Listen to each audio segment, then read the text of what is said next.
which should be acquired by everyone. So, buildership and management, these are two words. So, buildership and management together can become a successful builder. So, how to manage a project and how to become a buildership, a good builder.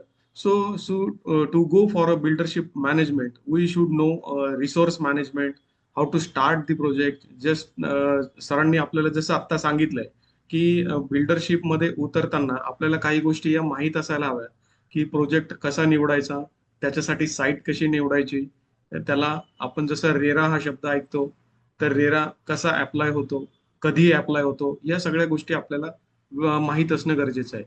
तर या सगळ्या गोष्टींमध्ये आपल्याला या कोर्समधून माहिती मिळणार आहे. आज बिल्डरशिप मॅनेजमेंटमध्ये आपण रेरा विषयी माहिती घेणार आहे आणि कमेन्समेंट सर्टिफिकेट एखाद्या बिल्डिंगचं किंवा एखाद्या प्रोजेक्टचं कसं मिळतं, याच्याबद्दल काय डॉक्युमेंट आपल्याला सबमिट करावं लागतं, याच्याविषयी आपण काही माहिती पाहणार आहे.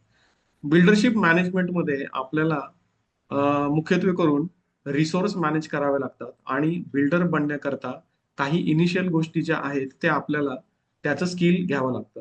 मग आपल्याला सीए कडनं ज्ञान घ्यावं लागतं, आपल्याकडं आपल्याला फायनान्शियल प्रोजेक्टचं स्किल घ्यावं लागतं, आपल्याला काही आर्किटेक्टच्या काही गोष्टी आपल्याला वेल नोन असाव्या लागतात, काही सिव्हिल इंजिनिअरच्या गोष्टी वेल नोन असाव्या लागतात, काही लिगल गोष्टी वेल नोन असाव्या लागतात. इवन एवढंच नाही, आपण खूप चांगला प्रोजेक्ट केला आणि जर आपण त्याला चांगलं सोशल मीडियावर जर समजा पब्लिसिटी करू शकलो नाही, तर आपल्याला तेही नोन असणं गरजेचं आहे, की आपल्याला आपला प्रोजेक्ट सोशल मीडियावर कसा टाकता येईल आणि त्याला मॅक्झिमम पब्लिसिटी कशी मिळेल. सो आपल्याला या सगळ्या गोष्टींचं ज्ञान असणं गरजेचं आहे, तर आपण एक उत्तम बिल्डर बनू शकतो. आणि या सगळ्या गोष्टी सोबत घेताना आपल्याला बऱ्याचशा गोष्टी ह्या मॅनेज कराव्या लागतात आणि त्याचं मॅनेजमेंट आपल्याला या वेबिनार मधून आज काही पॉइंट्स आपल्याला इथे बघायचे आहेत आणि ते पॉइंट आपण आज शिकणार आहोत. तर थोडंसं माझं इंट्रोडक्शन देतो. माझं नाव शरद आर पगार. जसं सरांनी सांगितलं, मी एम ई सिव्हिल स्ट्रक्चर्स, बी सिव्हिल आहे आणि हैदराबाद मधून लॉज एक डिप्लोमा घेतला आणि क्वांटिटी सर्वे कम्प्लीट केला आहे. व्हेरियस इन्स्टिट्यूटचा मी मेंबर आहे आणि आता सध्या कन्सल्टंट म्हणून मी काम करतो. सो जर आपण बिल्डरशिप बिझनेस मॅनेजमेंटकडे थोडं वळालो, तर आपल्याला असं कळेल की कन्स्ट्रक्शन इंडस्ट्री खूप मोठी आहे आणि एक मोठा सिनारिओ आहे कन्स्ट्रक्शन इंडस्ट्रीला लागू होतो. एक सेकंड लार्जेस्ट इंडस्ट्री आहे. आपण जर समजा या गोष्टीविषयी थोडंसं ज्ञान घ्यायचा प्रयत्न केला, तर हे एक इतकी लार्ज स्केल इंडस्ट्री आहे की आज भारतामध्ये तुम्ही जर बघाल, तर रेल्वेच्या बजेट नंतर सर्वात मोठं बजेट हे इन्फ्रास्ट्रक्चर डेव्हलपमेंटचं बजेट असतं. आपल्याकडे नाशिकला आता सध्या जर तुम्ही समजा फक्त नाशिकचा विचार केला, तर नाशिकमध्ये आज सर्वात मोठी एक उलाढाल होते की पुढे येणाऱ्या कुंभमेळ्यासाठी मॅक्झिमम प्रोजेक्ट आज नाशिकला चालू आहेत आणि त्या दृष्टीने हाऊसिंग प्रोजेक्ट सुद्धा बूम मध्ये आहेत. इव्हन एवढंच नाही, तर आपल्याकडे आयटी सेक्टरचा बूम सुद्धा वाढतो आहे आणि महाराष्ट्रामध्ये आता हे असे जे काही प्रोजेक्ट आहे ते म्युन्सिपल रिजन डेव्हलपमेंट कॉर्पोरेशनच्या अंडर येत आहेत. तर ही एक ग्रोईंग इंडस्ट्री आहे आणि या ग्रोईंग इंडस्ट्रीमध्ये जसं सर सांगत होते, की या केसमध्ये इंजिनियर तर आहेच, पण जे नॉन इंजिनियर लोक आहेत त्यांनीही चांगलं स्किल घेऊन आज इथे चांगले चांगले मोठे बिल्डर बनले. तर या गोष्टी करता काय जे नॉलेज आपल्याला हवं असतं किंवा स्किल सेट हवे असतात, त्याची काही गोष्टी आपण इथे पाहूया. की जसं आपल्याला रेरा माहित असणं गरजेचं आहे, लिगल डॉक्युमेंट माहित असणं गरजेचं आहे, सातबारा उतारा कसा वाचतात हे माहित असणं गरजेचं आहे. तर या सेकंड लार्जेस्ट इंडस्ट्रीमध्ये आपण नुसतं रेसिडेन्शियल स्ट्रक्चर किंवा इथे मल्टी स्टोरी रेसिडेन्शियल स्ट्रक्चर हा एक विषय जरी घेतला, तरी आपण यात चांगलं स्किल सेट कमवून आपण एक चांगला बिझनेस स्टार्ट करू शकतो. इंडियन कन्स्ट्रक्शन इंडस्ट्री जर बघितली, तर एक मोठी कॉर्नर स्टोन इंडस्ट्री आहे आणि इकॉनॉमिक डेव्हलपमेंटच्या दृष्टीने जर बघितलं, तर सेकंड लार्जेस्ट इंडस्ट्री आहे. 2024च्या हिशोबाने जर आपण बघितलं, तर एक डायनामिक आणि इव्हॉल्विंग सेक्टर आहे की जो कॅरेक्टराइज बाय रॅपिड अर्बनायझेशन किंवा इन्फ्रास्ट्रक्चरल डेव्हलपमेंट नुसार आपण एक चांगला ऑप्शन म्हणून त्याच्याकडे पाहू शकतो. आणि सस्टेनेबल प्रॅक्टिसेस जर आपण ठेवल्या, तर आपण एक चांगलं स्किल सेट इथे ऍज अ बिल्डर म्हणून आपण पाहू शकतो. आपण थोडस रेरा बद्दल अंडरस्टँडिंग घेऊया. रेरा हा जो एक क्लॉज आहे, हा आपण वापरत असतो. Maharashtra real estate regulatory authority हा जो रेरा चा नावाचा एक जो ऍक्ट आहे, हा आपल्याकडे लागू होतो आणि रेरा हा विन विन सिच्युएशन मध्ये आपल्याला घेऊन जातो. म्हणजे पूर्वीच्या काळी बऱ्याचशा वेळेला हे जे काही परचेस करणारे लोक आहेत यांना आपली फसवणूक झाली आहे असं वाटायचं, किंवा बिल्डर आपल्याला योग्य मार्गदर्शन देतोय की नाही, या प्रोजेक्ट बद्दल आपल्याला जे काही माहिती असायला हवी ती आहे की नाही, या गोष्टी आपल्याला समजतायत त्या बरोबर आहेत की नाही, याच्यासाठी महाराष्ट्र गव्हर्नमेंटने हा रेरा ऍक्ट जो आहे आपल्याकडे इनॅक्ट केला. आणि रेरा ऍक्ट जसा इनॅक्ट झाला तर त्याच्यानंतर आपल्याला कळायला लागलं की जो काही परचेस करणारा माणूस आहे त्याची फसवणूक होता कामा नये, किंवा त्याला जे काही आहे त्याला ते प्रोजेक्टचं परिपूर्ण नॉलेज हे मिळावं. म्हणजे त्याला जे काही इन्फॉर्मेशन मिळायला हवी ती त्याला ही सुलभरित्या कशी मिळेल हे पाहिलं जातं. मग बऱ्याचशा गोष्टी रेरामध्ये इन्क्लूड केलेल्या आहेत. या गोष्टी फक्त वापरकर्त्यालाच नाही तर त्या विकणाऱ्याला सुद्धा त्या सोयीच्या असतात. आणि म्हणून रेरा जो काही ऍक्ट आहे तो महाराष्ट्र सरकारने सेंट्रल गव्हर्नमेंट कडून घेऊन तो एनॅक्ट केला. त्याचं इंट्रोडक्शन दिलेलं आहे. तर रेरा हा जो काही ऍक्ट आहे हा आपल्याकडे दोन्ही लोकांसाठी, म्हणजे जे बिल्डर आहेत त्यांच्यासाठी पण, आणि जे विकत घेणारे, सदनिका विकत घेणारे किंवा युनिट विकत घेणारे, या दोन्ही लोकांसाठी तो उपयोगी पडतो. त्याचे ऑब्जेक्टिव्ह आहेत, त्या ऑब्जेक्टिव्ह मध्ये जर आपण थोडस पाहिलं तर आपल्याला असं कळेल की या ऑब्जेक्टिव्ह मध्ये आपल्याला इथे दोन्ही ज्या काही बाय पार्टी ऍग्रीमेंट इकडे आहे, तर हे ओपन ऍग्रीमेंट असतं आणि या गोष्टीसाठी इन्फॉर्मेशन जी काय आहे ती ओपन सोर्स मध्ये दिलेली असते. ठीक आहे. सो याच्यात कार्पेट एरिया विषयी, बिल्टअप एरिया विषयी लिहिलेलं असतं. तर कार्पेट एरिया आपण समजून घेऊया की कार्पेट एरिया म्हणजे काय. कार्पेट एरिया म्हणजे प्रत्येक रूमचा किंवा प्रत्येक जे काही जागा आहे त्या ठिकाणी जी उपयुक्त जागा असते तिला कार्पेट एरिया आपण असं मराठीतून म्हणू शकतो. बिल्टअप एरिया म्हणजे कार्पेट एरिया प्लस भिंतींची जी काही जाडी आहे ती, ही जेव्हा आपण विचारात घेतो तेव्हा तिचा बिल्टअप एरिया असं होतं. तर बऱ्याचशा गोष्टी या बिल्टअप एरियामध्ये इन्क्लूड असतात पण कार्पेट एरियामध्ये नसतात. जसं की आपण एखादी सदनिका घेतो, सदनिकेच्या सोबत बाहेरचे जे काही कॉमन पॅसेज आहे किंवा त्यांचे जिने आहे किंवा त्याचा टेरेस आहे किंवा पार्किंग आहे, या गोष्टी या त्या सोबत आहेत पण त्या कार्पेट एरियामध्ये इन्क्लूड नसतात. मग अशा वेळी बिल्टअप एरिया जो काय आहे त्या बिल्टअप एरियामध्ये त्या इन्क्लूड असतात. एफएसआय मध्ये काही गोष्टी येतात, काही गोष्टी येत नाही. तर एफएसआय म्हणजे floor space index. Floor space index आपण कॅल्क्युलेट जो करतो, तर फ्लोअर स्पेस इंडेक्स कॅल्क्युलेशन करण्याकरता आपल्याला दोन गोष्टींचा रेशो घ्यावा लागतो. फ्लोअर स्पेस इंडेक्स किंवा ज्याला फ्लोअर एरिया रेशो FAR असं सुद्धा म्हणतात. तर तो जो काही आहे तो तुमचा टोटल बिल्टअप एरिया भागिले तुमचा टोटल प्लॉट एरिया, असा तो तुमचा FSI कॅल्क्युलेट होतो. तर आपल्याला FSI कॅल्क्युलेशन हे जमले पाहिजे. FSI कॅल्क्युलेशन मध्ये आपल्याला बिल्टअप एरियामध्ये काय गोष्टी घ्यायच्या, काय गोष्टी नाही घ्यायच्या, हे आपल्याला युनिफाईड DCPR मध्ये आपल्याला काही गोष्टी महाराष्ट्र सरकारने दिलेल्या आहेत. त्या टेबलमध्ये ते 6A, 6B, 6C हे जे काही टेबल आहेत यामध्ये आपल्याला बिल्टअप एरियामध्ये काय इन्क्लूड होतं, काय इन्क्लूड होत नाही, या सगळ्या गोष्टी ज्या काय आहे त्यामध्ये दिलेल्या असतात. मग प्रत्येक गोष्टीचा बिल्टअप एरिया आणि कार्पेट एरिया या गोष्टींचे कॅल्क्युलेशन्स आपल्याला जमले पाहिजे. तर आपण ज्याही वेळेला FSI कॅल्क्युलेट करतो आहोत त्यावेळेला आपल्याला टोटल बिल्टअप एरिया म्हणजे समजा 7 फ्लोअर असतील तर 7ही फ्लोअरचा बिल्टअप एरिया भागिले total plot area including marginal distances हा घेऊन आपल्याला FSI कॅल्क्युलेट करायचा असतो. सपोज एखादा एक्झाम्पल घेऊया, जसं की कॅन्टोन्मेंट बोर्ड आहे. कॅन्टोन्मेंट बोर्ड म्हणजे मिलिटरी एरिया. अशा ठिकाणी FSI हा 0.5 म्हणजे अर्धा असतो. म्हणजे जर तुमचा 100 मीटर स्क्वेअर जर प्लॉट असेल तर त्यातला तुम्ही अर्धा बिल्टअप करू शकता. थोडक्यात तुम्हाला मार्जिनल डिस्टन्स सोडायचं असतं. आजूबाजूचे, समोरचे किंवा साईडचे जे काही रोड आहेत त्यांची विड्थ पाहायची असते. त्या विड्थ नुसार आणि तुमच्या FSI नुसार तुम्हाला बिल्डिंगची हाईट किती घेता येईल ते पाहायचं असतं. या सगळ्या गोष्टी युनिफाईड DCPR मध्ये दिलेल्या असतात आणि आपल्याला त्याच्यानुसार आपल्याला कॅल्क्युलेशन करायचे असतात. टोटल बिल्टअप एरियानुसार आपले किती युनिट्स बसू शकतात, किती सदनिका बसू शकतात किंवा किती कमर्शियल युनिट्स बसू शकतात, याचे कॅल्क्युलेशन्स आपल्याला मांडायचे असतात. मग आपल्याला ह्या सगळ्या गोष्टी अप्रुव्हलला द्यायच्या असतात. जसं की आपण आता कॅन्टोन्मेंट बोर्डचं एक्झाम्पल घेतलं तसं वेगवेगळ्या ठिकाणी वेगवेगळा FSI असतो. FSI कमी पडत असेल तर प्रीमियम FSI आपल्याला विकत घेता येतो, किंवा आणखी TDR सारख्या काही गोष्टी आहेत की ज्या ट्रान्सफरेबल राईट्स आहेत ते तुम्हाला विकत घेता येतात. तर ह्या गोष्टी आपल्याला युनिफाईड DCPR मध्ये दिलेल्या असतात.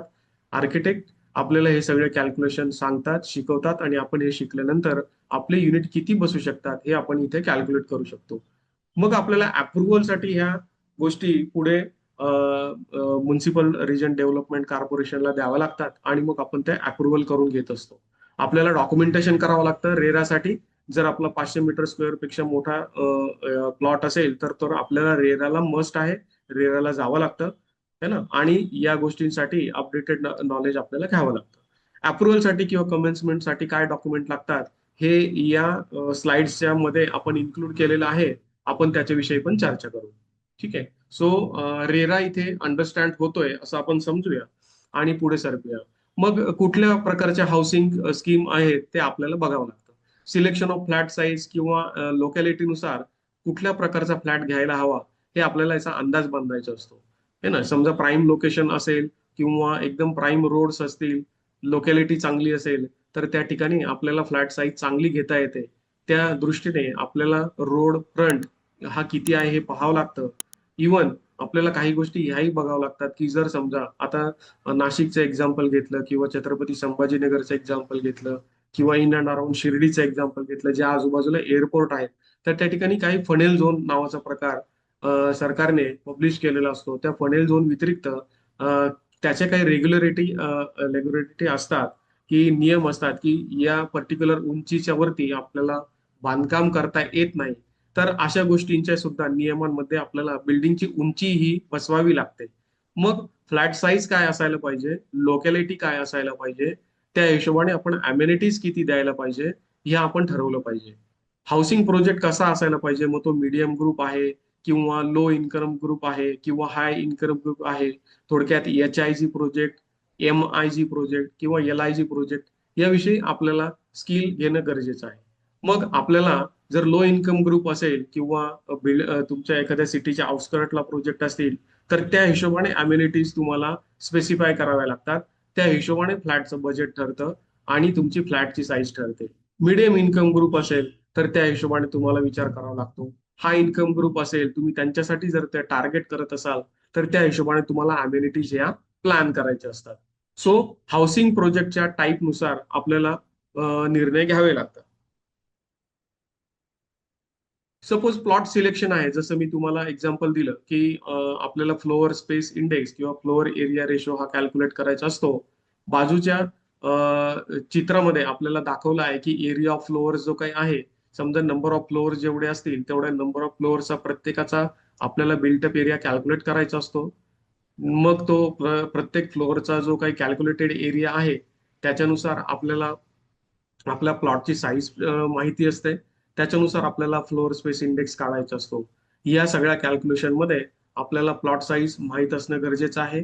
प्लॉटला मार्जिनल डिस्टन्स किती सोडायचं आहे हे माहीत असणं गरजेचं आहे. परमिसिबल FSI पर्टिक्युलर एरियामध्ये किती आहे हे माहीत असणं गरजेचं आहे. रोड फ्रंटेज एका बाजूला आहे, दोन बाजूला आहे, तीन बाजूला आहे किंवा चारही बाजूला आहे हे पाहणं गरजेचं आहे. बहुतेक वेळेला रोड मार्जिन माहिती असतील तर त्या हिशोबाने आपल्याला बिल्डिंगची हाईट ठरवता येते. या सगळ्या गोष्टी आपल्याला माहित असणं गरजेचं आहे.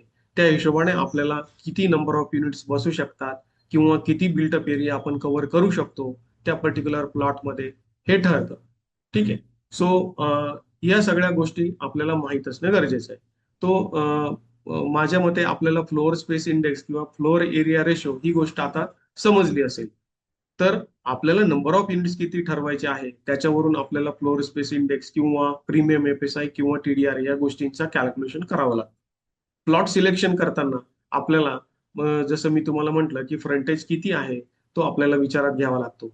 जर आपण एक्झाम्पल घेतलं, समजा नाशिकला आपण एखादी बिल्डिंग करतो आहोत आणि नाशिकला जर समजा फ्रंटचा रोड तुमचा 7.5 मीटर आहे, तर नवीन रूलनुसार आपल्याला सगळे फ्रंट रोड हे 9 मीटरचे कन्सिडर करावे लागतात.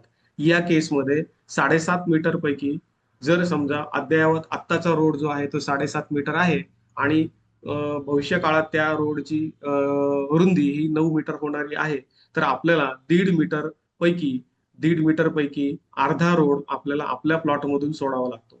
या गणितामध्ये आपल्याला जे काही 0.75 किंवा जे काही 2.5 फुटाचं मार्जिनल डिस्टन्स आपल्याला आपल्या प्लॉटमधून सोडावं लागतं आणि ते तुम्हाला स्टॅम्प पेपरवर तुम्हाला म्युन्सिपल कॉर्पोरेशनला ती जमीन हस्तांतरित करावी लागते. या केसमध्ये तुम्हाला वाढीव FSI मिळत असतो आणि वाढीव FSI तुम्हाला तुमच्या कॅल्क्युलेशन मध्ये घेता येतो. तर तुमचे फ्रंट रोड हे काय विड्थला आहेत किंवा किती रुंदीला आहेत हे आपल्याला माहित असणं गरजेचं आहे. त्याच्यासाठी डॉक्युमेंटेशन आणि ट्रान्झॅक्शन आपल्याला समजणं गरजेचं आहे आणि ते डॉक्युमेंटेशन करावं लागतं.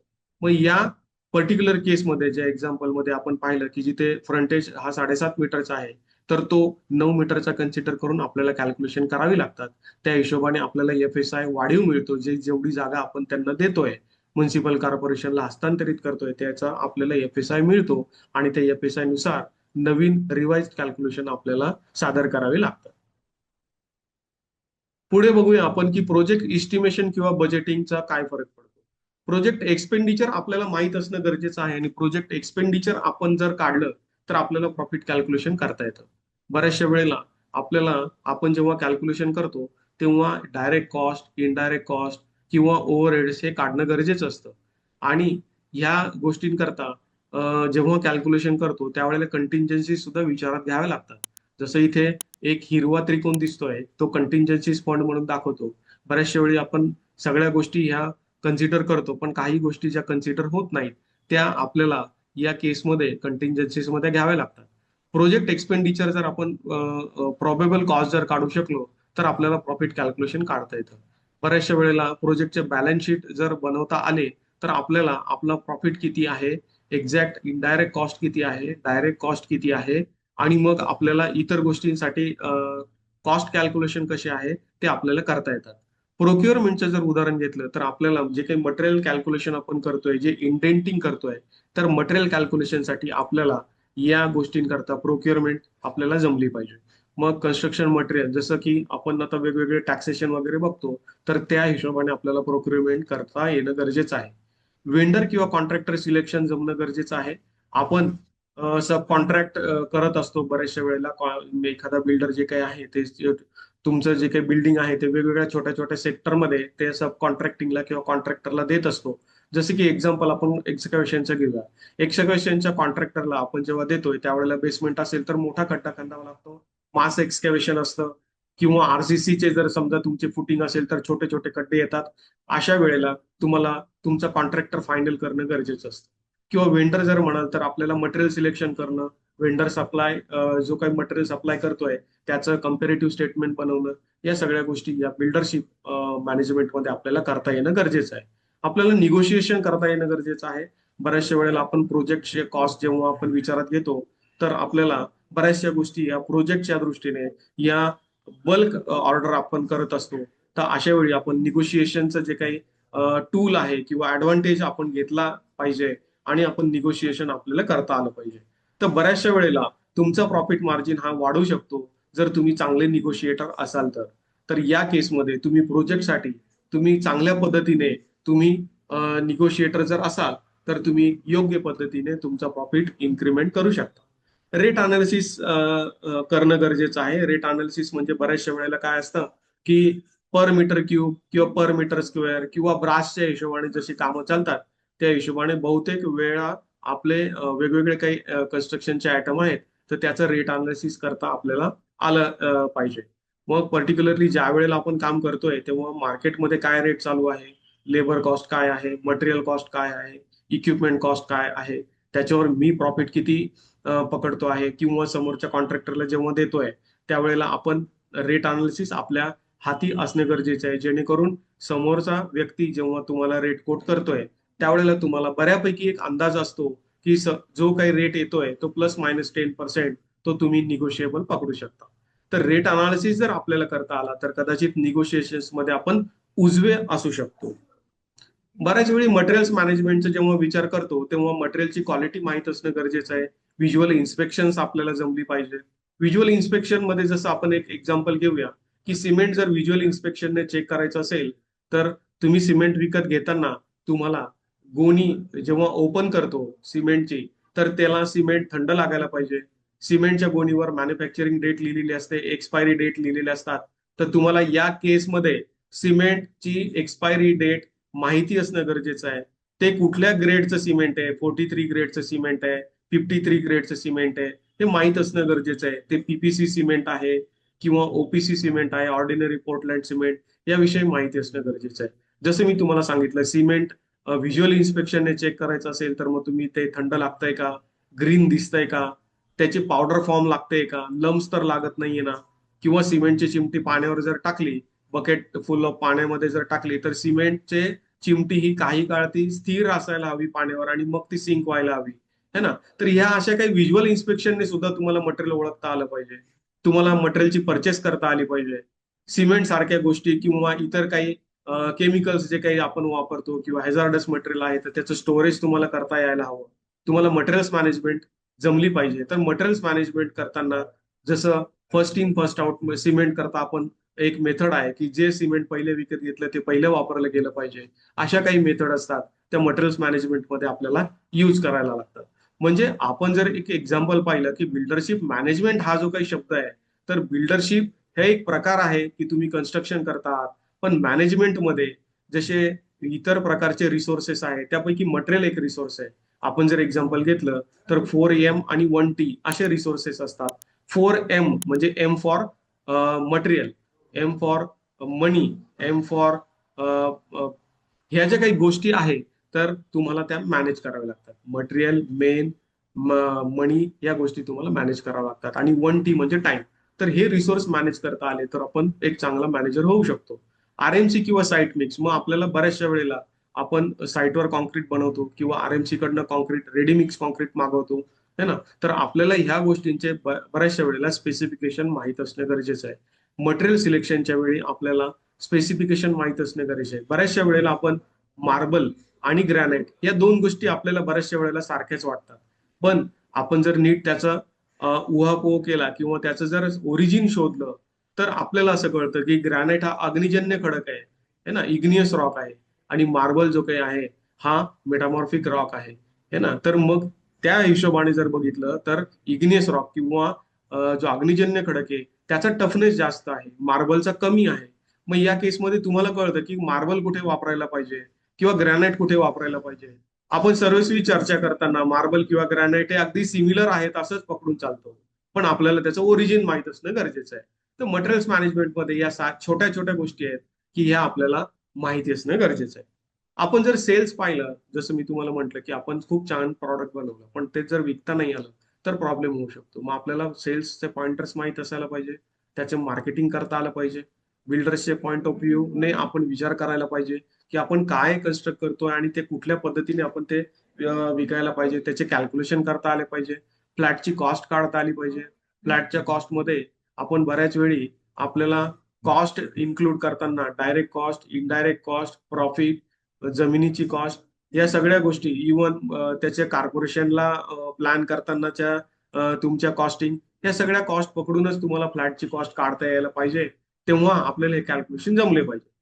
काय फॅक्टरी इन्क्लूड करायला पाहिजे टोटल कॉस्टमध्ये तेच मी तुम्हाला आता जस्ट एक चर्चा केली की ह्या फॅक्टरला जर आपण धरलं तर आपल्याला सगळ्या गोष्टींचे कॅल्क्युलेशन करता येतील आणि ह्या कॅल्क्युलेशन मध्ये आपल्याला फ्लॅटची किंमत कशी काढता येईल हे आपण पाहायला पाहिजे.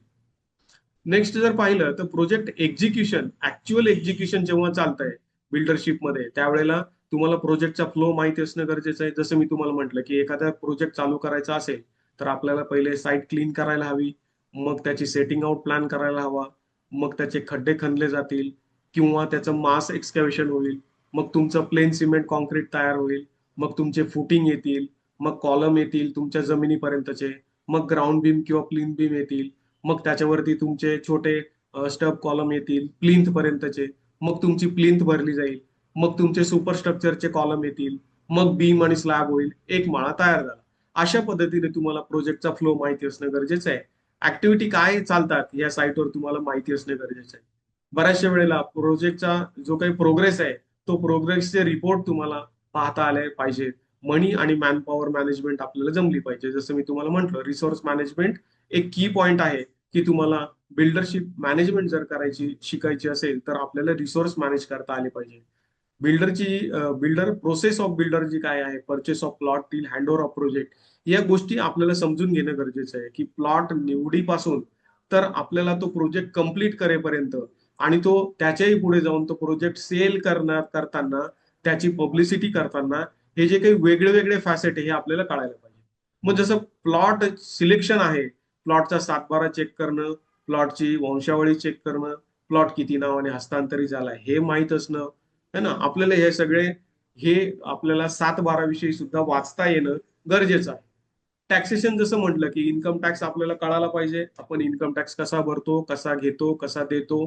जीएसटी आपल्याला कळायला पाहिजे. जसं आता आपण बघतो की आता स्टील 2 महिन्यापूर्वीपर्यंत सिमेंटचा जो काही टॅक्स होता, जीएसटी होता, तो 28% होता, तो आता 18% केलाय. है ना. सेफ्टीचे जे काही गिअर्स असतात, हेल्मेट्स आहे किंवा तुमचे वेगवेगळे रिफ्लेक्टर्स आहेत किंवा आणखी काही समजा तुमचे सेफ्टी बेल्ट आहेत, या गोष्टींचे सुद्धा जीएसटी हे 6%, 5% अशा पद्धतीने जीएसटी असतात. इतर मॅक्झिमम गोष्टींचे जीएसटी हा 18% असतो. एसजीएसटी म्हणजे तुमचा सेंट्रलचा जीएसटी आणि स्टेटचा जीएसटी हे तुम्हाला मटेरियल परचेसच्या वेळी माहिती असणं गरजेचं आहे. एवढंच नाही तर तुम्हाला ती बिल्डिंग सेल्स करताना किंवा सदनिका सेल करताना तुम्हाला जीएसटी सुद्धा माहित असणं गरजेचं आहे. तुम्हाला टॅक्सेशनच्या गोष्टी दृष्टीने ऍटलिस्ट तुमच्या प्रोजेक्टच्या लागणाऱ्या गोष्टी या तुम्हाला टॅक्सेशन मध्ये माहित असणं गरजेचं आहे. प्रोजेक्ट जो काही आहे तर त्याच्यामध्ये प्रकार किती असू शकतात. डेव्हलपमेंट प्रोजेक्ट असू शकतो, रिडेव्हलपमेंट प्रोजेक्ट असू शकतो किंवा ओन प्रोजेक्ट असू शकतो. आपण ओन प्रोजेक्टचे एक्झाम्पल घेऊया. ओन प्रोजेक्ट म्हणजे जमीन माझ्याकडे असणार, मी तिला डेव्हलप करणार, तिला कन्स्ट्रक्शन करणार, है ना. डेव्हलपमेंट मध्ये जमीन दुसऱ्याची असेल, मी प्लॅन करणार, मी एक्झिक्यूट करणार आणि मग दोन्ही मिळून सेल्स बघणार किंवा जे काही तुमचं पर्सेंटेज ठरलेलं असेल किंवा तुमचं जे काही सरासरी ठरलेली असेल तुमच्या ओनर बरोबर, तर तो डेव्हलपमेंट प्रोजेक्ट असू शकतो. रिडेव्हलपमेंट प्रोजेक्ट मध्ये जुने सोसायटी जी काही असते, संस्था असतात, त्या तुम्हाला अप्रोच होतात किंवा तुम्ही त्या संस्थांना अप्रोच होतात. रिडेव्हलपमेंटचं तुमचं अग्रीमेंट तयार होतं की तुम्ही सदनिका धारकांना किती वाढीव क्षेत्र देताय, त्याच्या हिशोबाने तुमचं रिडेव्हलपमेंटचे अग्रीमेंट होतात आणि मग एक रिडेव्हलपमेंटचा प्रोजेक्ट तुमचा होतो. जस्ट एक कपल ऑफ मिनिट.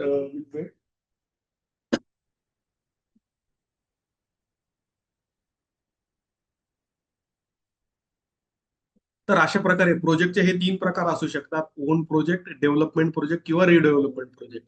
तर रिडेव्हलपमेंट प्रोजेक्टचे गणित आपल्याला जमली पाहिजेत, डेव्हलपमेंटच्या प्रोजेक्टची गणित जमली पाहिजेत. जसं मी तुम्हाला म्हटलं की स्टार्ट टू एंड काय गणित असतं, खर्च काय आहे आणि त्याच्यात तुम्ही तुमचा नफा कसा मिळवता आणि मग त्या सेल्सची कॉस्ट कशी काढायची, याचे गणित या प्रोजेक्टमध्ये असतात. आपण या सोबतच आज आपण पाहणार आहोत की एखाद्या बिल्डिंगचं परमिशन जर काढायची असेल किंवा कमेन्समेंट जर काढायची असेल तर कुठल्या डॉक्युमेंटेशनची गरज असते. ठीक आहे. तो procedure for obtaining development permission किंवा बिल्डिंग परमिशन किंवा कमेन्समेंट सर्टिफिकेट, एक छोटा पॉईंट आपण आज बघूया की बिल्डरशिप बिझनेस मॅनेजमेंट मध्ये तुम्हाला हे कमेन्समेंट सर्टिफिकेट घ्यावं लागतं किंवा इव्हन तुम्ही जर छोटे कॉन्ट्रॅक्टर जरी असाल तर त्या केसमध्ये तुम्हाला तुमच्या तुमच्या समोर जे काही ज्यांना बांधकाम करायचं आहे तर अशा पार्टीला तुम्हाला या गोष्टी या सुचवायच्या असतात. तर त्यासाठी नोटीस किंवा ऍप्लिकेशन द्यायचं असतं. जर समजा म्युन्सिपल कॉर्पोरेशन एरिया आहे किंवा नगर परिषद आहे किंवा ग्रामपंचायत आहे, यांना तुम्हाला रीतसर लेखी ऍप्लिकेशन द्यायचं असतं की आम्हाला कमेन्समेंट करायची आहे. या केसमध्ये इंजिनियरने दिलेला प्लॅन हा तुम्हाला तिथे सबमिट करायचा असतो. त्या प्लॅन मध्ये वेगवेगळ्या गोष्टी मेन्शन असतात, त्या पुढच्या पॉईंटमध्ये येतील. तो इन्फॉर्मेशन तुम्हाला ऍप्लिकेशन सोबत काय इन्फॉर्मेशन द्यायची आहे, तर तुम्ही ओनर आहात त्या प्लॉटचे याच्याविषयी तुम्हाला इन्फॉर्मेशन द्यायची आहे. 7/12 एक्स्ट्रॅक्ट 7/12चा उतारा त्याच्यासोबत जोडायचा आहे, ज्याच्यावर तुमच्या ओनरचं जे काही टायटल क्लिअर आहे त्याचं नाव आहे. ओरिजिनल मेजरमेंट प्लॅन किंवा सिटी सर्वेचा प्लॅन ज्याला आपण म्हणतो, तो तुम्हाला त्याच्यासोबत जोडायचा आहे की तुमच्या प्लॉटचे मेजरमेंट काय आहे. पीटी शीट किंवा प्लेन टेबल सर्वे ज्याला म्हणतात किंवा ट्रायंग्युलेशन सर्वे रिपोर्ट हा जोडायचा असतो. सिटी सर्वे नंतर ज्याही वेळेला सिटी सर्वेचा प्लॅन हा खूप जुना असू शकतो, तर तुम्हाला पीटी शीट हे अद्ययावत प्लॅन तुम्हाला पीटी शीट नुसार तुम्हाला काढून मिळतो. तुमचा जो काही प्लॉट आहे त्याच्या बाउंड्रीज तुम्हाला त्या कागदावर रेखाटून मिळतात. मग प्लॉटच्या आजूबाजूला असणाऱ्या बिल्डिंग किंवा असणारे छोटे मोठे बंगलो किंवा इतर फीचर्स जसे की टेलिफोनचे पोल असतील किंवा इलेक्ट्रिफिकेशनचे पोल असतील किंवा डीपी असेल किंवा इतर काही फीचर्स असतील, हे सगळे तुम्हाला तुमच्या पीटी शीटवर तुम्हाला अद्ययावतरित्या तुम्हाला मांडून मिळतात, रेखाटून मिळतात. तर त्याचा अद्ययावत शीट हे तुम्हाला तुमच्या ऍप्लिकेशन सोबत हे जमा करावं लागतं किंवा त्याच्या व्यतिरिक्तही आणखी काही डॉक्युमेंट असतील तर तुम्हाला त्याच्यासोबत ऑथॉरिटीला हे सबमिट करायचे असतात. बऱ्याचशा वेळेला तुम्हाला जे काही ड्रॉइंग द्यायचं असतं त्या ड्रॉइंग मध्ये काय काय असणं गरजेचं आहे, तर तुमचा की प्लॅन असणं गरजेचं आहे, तुमचं लोकेशन प्लॅन असणं गरजेचं आहे, तुमचा एक्झॅक्ट प्लॉट कुठे आहे सिटी सर्वेनुसार, तुमचे गट कोणता आहे, गटचा नंबर किती आहे, त्या गटामध्ये तुमचा प्लॉटचा नंबर किती आहे, हे तुम्हाला लोकेशन प्लॅन मध्ये दाखवून द्यावं लागतं. लेआउट प्लॅन किंवा साईट प्लॅन तुम्हाला तिथे मार्क करावा लागतो. बिल्डिंग प्लॅन द्यावा लागतो. जसं उजव्या हाताला एक प्लॅन दिसतोय तसा प्लॅन द्यावा लागतो. सर्व्हिस प्लॅन म्हणजे तुम्ही सीवर लाईनला कुठे कनेक्शन घेताय, पाण्याचं कनेक्शन कसं घेताय, है ना, रोडच्या एक्झॅक्ट कुठल्या साईडला तुमचं पाण्याचं कनेक्शन येणार आहे. तर वेगवेगळ्या कलर कोडिंग नुसार तुम्हाला सर्व्हिस प्लॅन द्यावा लागतो. सुपरविजन कोण करणार आहे, जसं आर्किटेक्ट असेल, आर्किटेक्ट थ्रू तुम्ही प्लॅन काढून घेतला असेल तर त्यांचं लायसन्सचं कॉपी तुम्हाला जमा करावी लागते. आरसीसी डिझायनर असतील तर त्यांचं तुम्हाला स्ट्रक्चरल लायसन्स द्यावं लागतं. क्लिअरन्स घ्यावं लागतं वेगवेगळ्या डिपार्टमेंट कडून. जर तुम्ही हॉस्पिटल बांधणार असाल तर मेडिकल डिपार्टमेंट कडून, वेगळी कमर्शियल बिल्डिंग असेल तर फायर डिपार्टमेंट कडून. बिल्डिंग लेआउट परमिशन फी तुम्हाला पे करायची स्लिप तिथे जोडावी लागते. त्याच्यासोबत तुम्हाला डेव्हलपमेंट चार्जेस जे जे काही गणित असतील त्याच्यानुसार डेव्हलपमेंट चार्जेस भरलेल्याची पावती तुम्हाला त्याच्यासोबत जोडावी लागते. जर तुम्ही टीडीआर घेतला असेल किंवा प्रीमियम एफएसआय घेतला असेल तर त्याच्यासाठीचे जे काही गरजेची गोष्ट आहे, त्याचे गणित आहे, त्याच्यासोबत त्याचे काही चार्जेस आहेत ते तुम्हाला पे केलेल्याच्या स्लिप किंवा रिसिप्ट तुम्हाला जोडायचे असतात. स्ट्रक्चर जर जुनी बिल्डिंग असेल, तुम्ही रिहॅबिलिटेशन करत असाल तर त्याचं स्ट्रक्चरल स्टॅबिलिटी सर्टिफिकेट तुम्हाला द्यावं लागतं. स्टँडर्ड साईज नुसार हे सगळे ड्रॉइंग तुम्हाला आताची जी काही बीपीएमएस सिस्टम आहे किंवा ऑनलाईन सिस्टम आहे त्यामध्ये तुम्हाला ते अपलोड करावे लागतात. कलर कोडिंग नोटेशन द्यावे लागतात. क्वालिफाईड किंवा कॉम्पिटन्स सर्टिफिकेट आर्किटेक्टचं असेल, लायसन्स इंजिनियरचं असेल, स्ट्रक्चरल इंजिनियरचं असेल तर हे तुम्हाला त्यासोबत अपलोड करावं लागतात. बीपीएमएस सिस्टम मध्ये या सगळ्या गोष्टी अपलोड होतात. ठीक आहे, आतापर्यंत कुणाला काही डाऊट असेल तर कृपया विचारू शकता.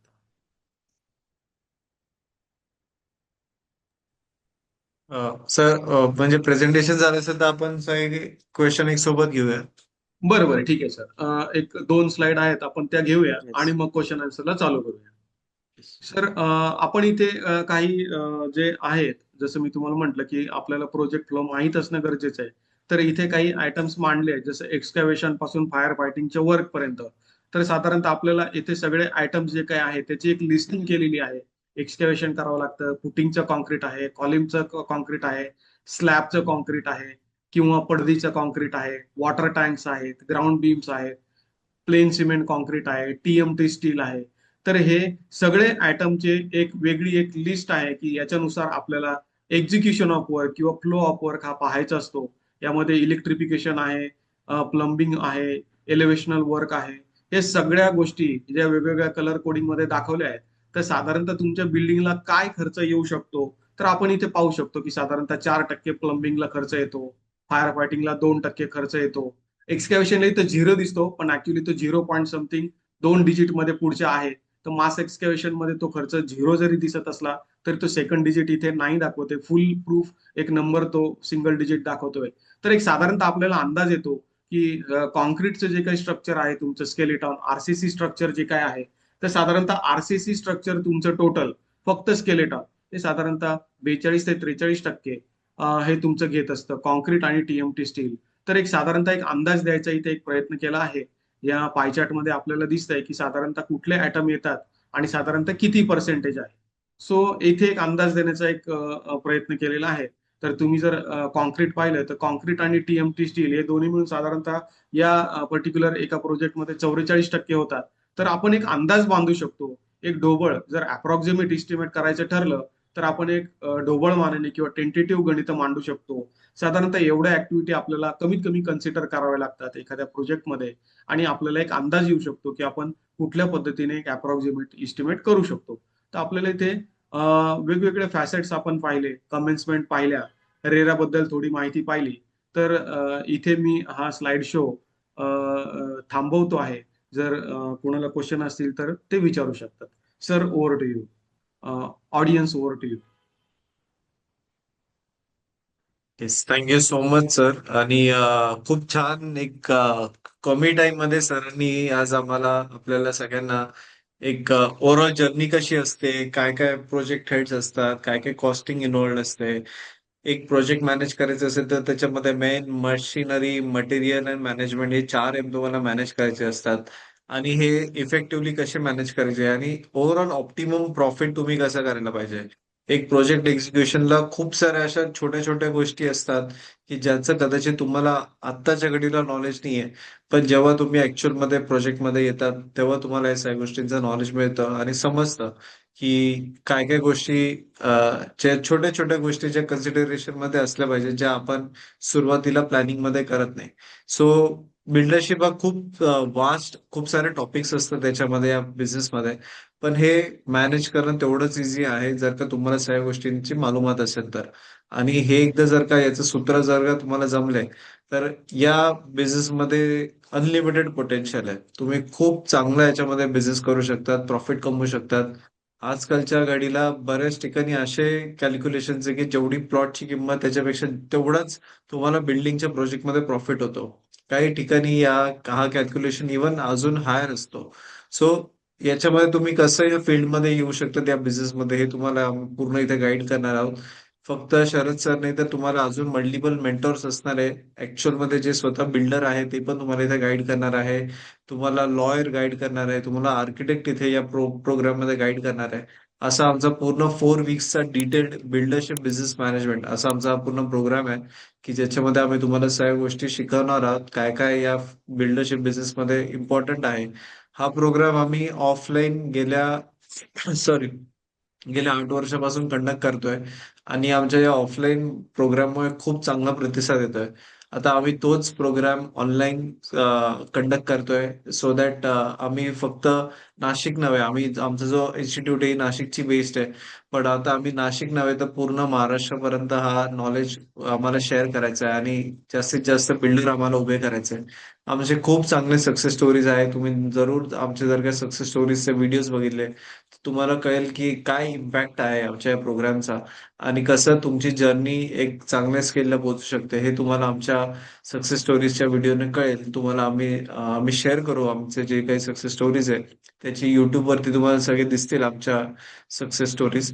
बरं, आता इथून पुढे आपण प्रश्नांकडे वळूयात. So, तुम्हाला जे जे प्रश्न आहे तुम्ही सगळे क्वेश्चन चॅट बॉक्स मध्ये टाकू शकता आणि मी तुमचे सगळे question one by one cover करेल. सो ऑलरेडी काही क्वेश्चन आलेले आहे. सो पहिला क्वेश्चन असा आहे की सर रेरा कुठल्या प्रोजेक्ट मध्ये अप्लाय होतो? सर तुमचा म्यूट मध्ये आहे. हा सर, आवाज येतोय? हो. हा सर, रेराचा याच्या आधीचा नियम जो होता की 8 युनिट पेक्षा जास्त आणि 500 मीटर स्क्वेअर पेक्षा जास्त जर आपला एरिया असेल तर त्याला रेरा अप्लाय होतो. पण आता नवीन नियमानुसार 8 युनिटच्या ऐवजी त्यांनी तिथे 500 मीटर स्क्वेअरचा क्लॉज टाकलेला आहे. 500 मीटर स्क्वेअर पेक्षा मोठा जर तुमचा प्लॉट असेल तर त्याला रेरा हा मस्ट आहे. त्याच्या खाली जर आपला प्रोजेक्ट किंवा प्लॉट असेल तर त्याला रेरा अप्लाय होत नाही. ओके. आणि म्हणजे ग्रामीण असो किंवा शहरी भागात असो सगळीकडे हा नियम सेम आहे. Yes sir. Okay. Okay. Sir याने परमिशन मध्ये चेंज झाले आहे का? आता बोलताय की यांनी परमिशन घ्यावं लागणार नाही, हे खरं आहे का? सर, अजून त्याच्याबद्दल डॉक्युमेंटेशन नाहीये. अजून तरी सध्या आपल्या येणे जे काही आहे तर त्या आपण त्याच प्रोसिजरने करतोय. म्हणजे आपण मागे काही न्यूज मध्ये ऐकलं असेल की मंत्रिमंडळामध्ये असा काही ठराव पास झाला की येणे करण्याची गरज नाही वगैरे वगैरे या गोष्टी. पण अजूनही हे ज्या काही गोष्टी आहे तर नॉन ऍग्रिकल्चरल सर्टिफिकेट जे काय आहे तर तुम्ही कुठल्या लेआउट मध्ये आणि कुठल्या वर्षाच्या लेआउट मध्ये बसता त्याला ते ऍप्लिकेबल आहे. पण अजून ते डिफाईन्ड स्ट्रक्चर आलेलं नाहीये तर आपण अजूनही जुनीच पद्धत फॉलो करतो. ओके. पुढचं आहे की सर एक G+1 प्रोजेक्ट पासून चालू करायचं असेल तर किती प्रोजेक्ट कॉस्ट असू शकते आणि मी कमी वयाचा आहे, 25 वर्षाचा वयाचा आहे, तर मी हे सगळं करू शकतो का? सर, डेफिनेटली तुम्ही करू शकता. वयाची कुठलीही बंधनं नसतात. आणि दुसरी गोष्ट, G+1 स्टोरी म्हणा किंवा G+2 स्टोरी म्हणा, तर आपण कुठले स्पेसिफिकेशनला कुठली बिल्डिंग कन्स्ट्रक्ट करत आहोत त्यानुसार आपली कॉस्टिंग येते, है ना. जर समजा मी जसं तुम्हाला एक्झाम्पल सांगितलं की मीडियम इन्कम ग्रुपसाठी जर तुम्ही कन्स्ट्रक्ट करत असाल तर तुम्हाला कुठल्या अम्युनिटीज तुम्ही बसवताय किंवा कुठल्या फिनिशिंग ऍटम तुम्ही घेताय तर त्याच्यावर तुमची कॉस्टिंग कमी अधिक होईल. इतरत्र कॉन्क्रीटच्या कॉस्ट ह्या सेमच आहे. सपोज जमिनीची कॉस्ट सेमच आहे. पण फिनिशिंग ऍटम मध्ये बऱ्याचशा वेळेला तुमची कॉस्ट कमी जास्त होते. जसं आपण एक्झाम्पल घेऊया की तुम्हाला जॅगवारचं पण मटेरियल मिळेल किंवा अगदी लोकल पण मटेरियल मिळेल. तर त्याच्यानुसार स्पेसिफिकेशन ठरवणं गरजेचं आहे. स्पेसिफिकेशन जर तुमची ठरलेली असतील आणि ते जर समजा हाय इन्कम ग्रुप असेल तर डेफिनेटली तो जो काही पर स्क्वेअर फीट एरियाचा रेट जो काही आहे तो हाय जाईल. आणि सपोज तो LIG लोअर इन्कम ग्रुपसाठी जर तुम्ही कन्स्ट्रक्ट करत असाल आणि अम्युनिटी जर तुम्ही लोकली अवेलेबल जर तुम्ही अवेलेबल करून देणार असाल तर डेफिनेटली त्याची कॉस्टिंग कमी येऊ शकते. तर आपल्याला या केसमध्ये कुठल्याही बिल्डिंग कन्स्ट्रक्ट करताना त्याचा रेट ठरवताना स्पेसिफिकेशन आणि त्याच्या अम्युनिटीज काय देतोय हे माहीत असणं गरजेचं आहे. त्यावरून आपण त्याची per square feet cost approximately किंवा थंब रूलने ठरवू शकतो. ओके. आणि सर एक प्रोजेक्ट मध्ये ROI वगैरे कसं काढता कॅल्क्युलेशन करता? Pardon sir. ROI return on investment कसं कॅल्क्युलेट करता? सर रिटर्न ऑन इन्व्हेस्टमेंट साठी काही मॅनेजमेंट ट्रिक्स आहेत की जसं IRR वगैरे काही मेथड्स आहेत, इंटरनल रेट जे काही आहेत त्या मेथड्स आहेत. तर या केसमध्ये तुमचा डायरेक्ट आणि इनडायरेक्ट कॉस्ट ह्या माहित असणं गरजेचं आहे. या केसमध्ये तुमच्या प्रोजेक्टची टोटल कॉस्टिंग काढणं गरजेचं आहे. टोटल कॉस्टिंग नंतर तुम्ही मग त्या पर्टिक्युलर एरियामध्ये सेलेबल रेट काय आहे आणि तुम्ही कुठल्या पद्धतीने अम्युनिटीज तुम्ही लोकांना अवेलेबल करून देत आहात त्याच्यानुसार तुमचं रिटर्न त्यावर ठरवू शकतो. तर आपण ज्या वेळेला कॅल्क्युलेशन करत आहोत तर तुमचा बिल्टअप एरिया त्या एरियामध्ये किती वस्तू आहे आणि त्याचा सेल कुठल्या पद्धतीने होणार आहे त्यावर तुमचा रिटर्न हा ठरू शकतो. ओके. आणि सर म्हणजे एक छोटा G+1 प्रोजेक्टला पण इन्व्हेस्टर्स वगैरे मिळू शकतील का? सर जर सपोज मी माझं एक्झाम्पल घेतो. सपोज मला एक बंगलो बांधायचा आहे G+1 आणि मला समजा फिनान्स उभा करायचा आहे. तर आताच्या घडीला तुम्हाला फिनान्स मिळेल पण तुम्हाला प्लिंथ पर्यंतचं काम हे तुम्हाला फिनान्शियल इन्स्टिट्यूशनला दाखवून द्यावं लागतं. तरच तुम्हाला पुढे ते लोन देतात. म्हणजे सपोज एक्झाम्पल घेतलं की जर मला एखादा फ्लॅट घ्यायचा आहे तर फ्लॅट रेडी असतो, त्याचं व्हॅल्युएशन बँक करते आणि बँक जे काही आहे त्याचं मॉर्गेज करून तुम्हाला लोन देते. पण ज्यावेळेस आपण बंगलो बांधतो G+1 स्ट्रक्चर बांधतो तर त्यावेळी प्लिंथ पर्यंतचं स्ट्रक्चर तुम्हाला कंपल्सरी हे तुम्हाला शो करावं लागतं. त्याच्यानंतरच त्याच्यासाठी फंडिंग करता येते. पण फंडिंग होते 100%. Okay, okay. येस. आता आमच्या प्रत्येक वेबिनारमध्ये आम्ही आमचे पास्ट अल्युमनायना एक प्लॅटफॉर्म देतो. आपल्या बिझनेस बद्दल जास्त लोकांपर्यंत शेअर करायला, आपले काय प्रोजेक्ट्स आहेत त्याची माहिती शेअर करायला आणि तुमचा जो अनुभव होता उद्योगवर्धिनीच्या या प्रोग्राम सोबत तो शेअर करायला. सो आज आपल्यासोबत सार्थक देशमुख जुडलेले आहेत, ज्यांनी आमचा recently buildership business management programme केलेला आणि आता ते खूप चांगला याच्यामध्ये व्यवसाय करताय. सो मी सार्थक सरांना रिक्वेस्ट करतो की थोडं आपल्याबद्दल शेअर करा, आपली जर्नी आणि काय करताय सध्या ते शेअर करा. Over to you Sarthak. Hello everyone. पहिले तर सॉरी थोडा लेट झाला मला जॉईन करण्यासाठी. मी विजिबल आहे सगळ्यांना? Yes yes, you are visible. Yes, ठीक आहे. थोडा लाईटचा इश्यू आहे, समजून घ्या. पहिले तर मी थोडं नॉलेज होतं, फॅमिली बिझनेस आहे आमच्या घरचा, पण मला माहिती नव्हतं की बिझनेस कसा रन होतो किंवा बिल्डरचे रोल्स काय आहेत, म्हणजे बिल्डरनी काय करायला पाहिजे, साईटवर गेल्यावर कसं मॅनेजमेंट पाहिजे. ही गोष्ट उद्योगवर्धेमध्ये आल्यानंतर मला कळालं. माझ्या आजोबांचा बिझनेस आहे, पण ते जी स्ट्रॅटेजीज पाहिजे बिझनेस स्टार्ट करण्यासाठी, म्हणजे ऑन साईट ज्या स्ट्रॅटेजीज पाहिजे त्या मला उद्योगवर्धनेमध्ये कळाल्या. साईटच्या रिलेटेड माझं काहीच नाही. माझं एज्युकेशन BCom झालंय, मी आता लॉ करत आहे. तर मी साईट इंजिनिअरिंगचा पण क्लास केला होता शरद पगारे सरांकडे. म्हणजे उद्योगवर्धनेमध्ये शरद पगारे सर मेंटर होते आम्हाला. साईट इंजिनिअरिंग मध्ये काय असतं, प्लिन काय असतं, सुपरस्ट्रक्चर काय असतं, सबस्ट्रक्चर्स काय असतात, रेरा काय आहे, सगळ्या गोष्टी आम्हाला शरद सरांनी शिकवल्या. बिल्डरशिप मॅनेजमेंटचा जो विषय राहिला, तर याच्यात आपल्याला काय करायला पाहिजे, कोणत्या क्वालिटीचं कसं कोटेशन पाहिजे, कोणत्या क्वालिटीसाठी किती बार्गेनिंग करू शकतो, या सगळ्या गोष्टी उद्योगवर्धनेमुळे मला बराच फायदा झाला. आता रिसेंटली माझ्या 2 साईट चालू आहेत. एक नाशिकमध्ये चालू आहे आणि एक पुणेमध्ये चालू आहे बालेवाडीला. तर मला खूप फायदा होतोय की आपण काय रोल्स मॅनेजमेंट करायला पाहिजे, आपल्या कंपनीच्या काय SOPs पाहिजे, याचा मला भरपूर फायदा होतोय उद्योगवर्धनेमुळे.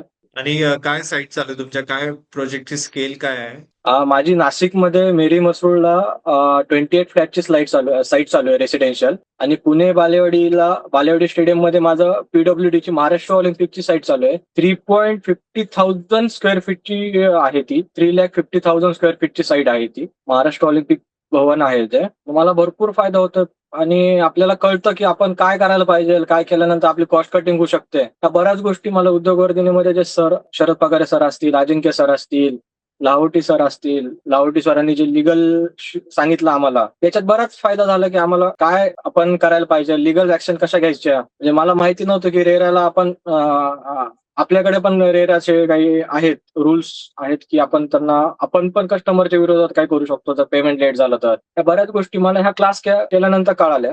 वाव. आणि म्हणजे तुम्ही जो हा कोर्समध्ये इन्व्हेस्टमेंट केली, त्या कोर्सच्या इन्व्हेस्टमेंट आणि आता तुम्हाला जो व्यवसायाचा फायदा याच्यामध्ये किती फरक आहे? सर मी कोर्समध्ये जी इन्व्हेस्टमेंट केली त्याचे 10x मला आतापर्यंत रिटर्न भेटलेत. 10x रिटर्न तर मला ऑलरेडी भेटलेत. मी कोर्स करून 3 महिने झालेत तर मला 3 महिन्यात 10x रिटर्न भेटलेले आहेत मला आता माझ्या बिझनेसमध्ये. वाव. म्हणजे एवढं तुम्हाला आणि हा नॉलेज तुम्हाला आधी कुठे होता मिळालेला किंवा तुम्ही याचं कधी स्टडी केलेलं काही? नाही, फॅमिली बिझनेस होता माझं. कसं होतं पहिले की ऑर्डरिंग जरी करायचं म्हणजे क्युरिंग जरी करायची आहे तरी मी कधी जरी वॉचमॅन जर नसेल, जो सुपरवायझर नसेल तर मग सगळं मी बघायचो. मी असं काम डिवाइड कधीच केलं नव्हतं. मला लक्षात आलं बिल्डरचे रोल काय आहे, आपण काय करायला पाहिजे. त्या गोष्टी मला बिल्डरशिप मॅनेजमेंट मध्ये खूप लक्षात आल्या. मी ऑन द क्लास जेव्हा चालू होता त्याच वेळेस मी इम्प्रूव्ह करायला चालू केलं. त्याचा फायदा असा झाला की माझं मटेरियलची कॉस्टिंग वाचायला लागली, माझं टाइम मॅनेजमेंट अजून छान व्हायला लागलं.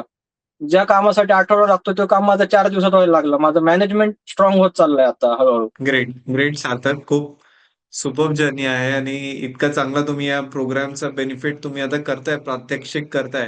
हे ऐकून आम्हाला खूप छान वाटलं. Thank you so much Sarthak. Thank you. Thanks. All the best. Thank you. Okay. So great. So हे आमचे सार्थक आहे ज्यांनी रिसेंटली आमचा हा प्रोग्राम कम्प्लीट केलेला बिल्डरशिप बिझनेस मॅनेजमेंटचा आणि आता खूप चांगल्या प्रकारे त्यांच्या या जसं आता आम्ही ऐकलं त्यांच्या साईट्स चालू आहे आणि त्यांनी आता जस्ट नंबर पण शेअर केलाय, तर तुम्ही नक्कीच त्यांना संपर्क करा. जेव्हा आमच्या अल्युमनाईजचा फायदा होतो किंवा त्यांचा बिझनेस वाढतो तर त्याच्यामध्येच आमची खुशी असते.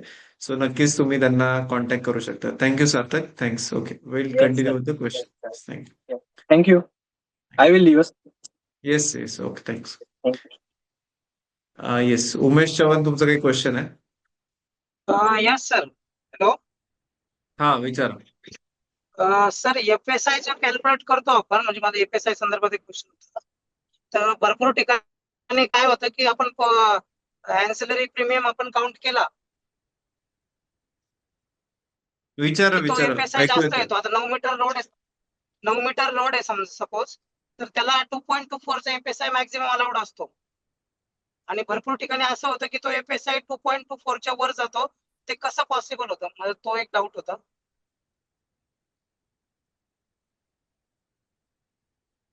शरद सर. आपल्याला या केसमध्ये एफएसआय कॅल्क्युलेशनला थोडं प्रिसाइसनेस हवा असतो. जो काही आपण रेग्युलर एफएसआय असतो त्याच्या वर जर सपोज तुमचे कॅल्क्युलेशन जाणार असतील तर तुम्हाला प्रीमियम एफएसआय कडे जावं लागतं.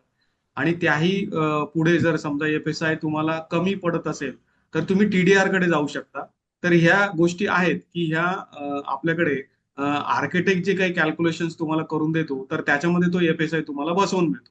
जो रेग्युलर युनिफाईड डीसीपीआर मध्ये जो काही रेग्युलर एफएसआय आहे त्यापेक्षा वाढीव एफएसआय जर आपल्याला हवा असेल तर तो एफएसआय आपल्याला पर्टिक्युलरली त्या केसमध्ये प्रीमियम एफएसआय मध्ये आपल्याला कन्व्हर्जन करून घ्यावा लागतो आणि त्याच्यासाठी वेगळी फी द्यावी लागते. येस. ओके. बऱ्याच जणांचा अजूनही क्वेश्चन आहे, मी कव्हर करतो. त्याच्या आधी क्विकली बऱ्याच जणांचे कोर्स बद्दल क्वेश्चन आहे. मी कोर्सची इन्फॉर्मेशन शेअर करतो आणि आपण पुन्हा प्रश्नांकडे वळू.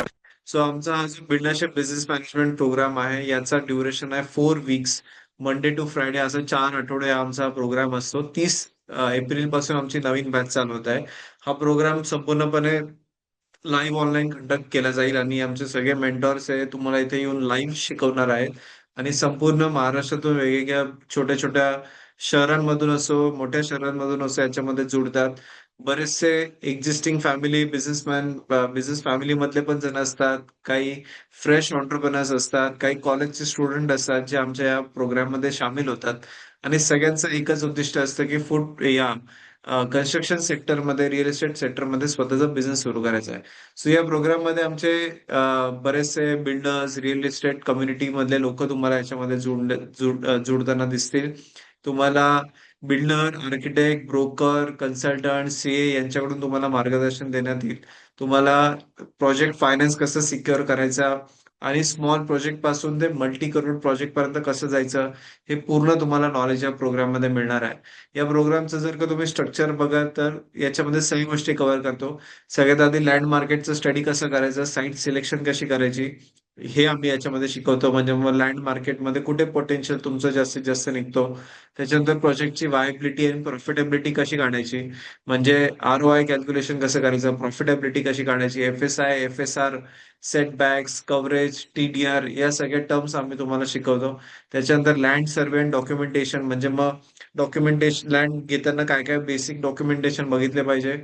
डेव्हलपमेंट अग्रीमेंट कसं करायला पाहिजे, जर का तुम्ही जमीन विकत नाही घेते पण तुम्ही जर का डेव्हलपमेंट वरती घेताय तर डेव्हलपमेंट मध्ये अग्रीमेंट कसा असतो हे आम्ही शिकवतो. त्याचे पर्सेंटेज कसे असतात, लँड ओनरला किती पर्सेंटेज दिले पाहिजे, तुम्ही स्वतः किती पर्सेंटेज ठेवले पाहिजे, कुठला कन्स्ट्रक्शन तुम्ही ठेवलं पाहिजे, कुठला सेलेबल आयटम तुम्ही लँड ओनरला दिलं पाहिजे, हे सगळ्या गोष्टी आम्ही शिकवतो.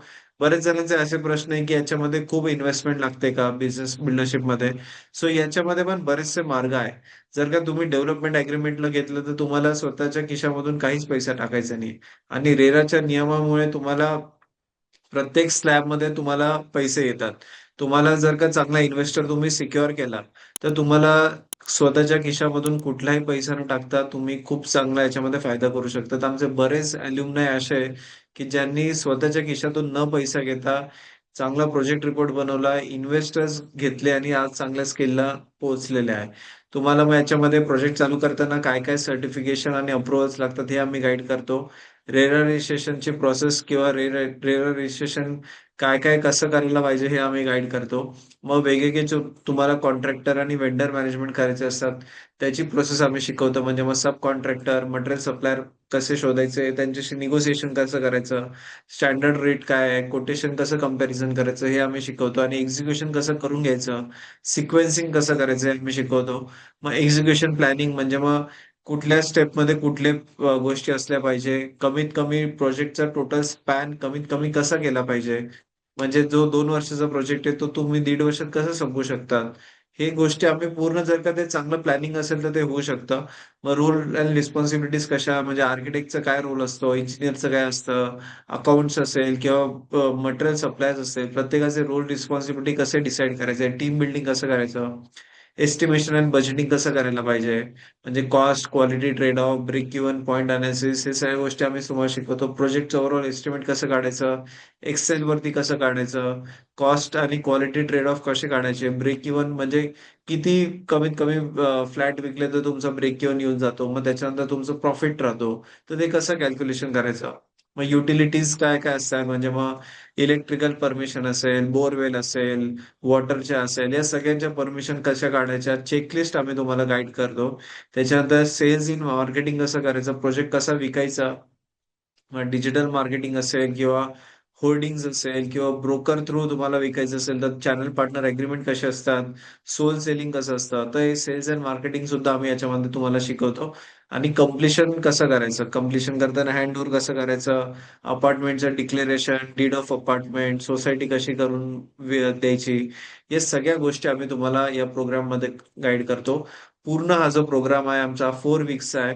हा जो प्रोग्राम आहे आमचा, जो ऑफलाईन जेव्हा आम्ही कंडक्ट करतो तेव्हा याची फी असते 14,700 रुपये.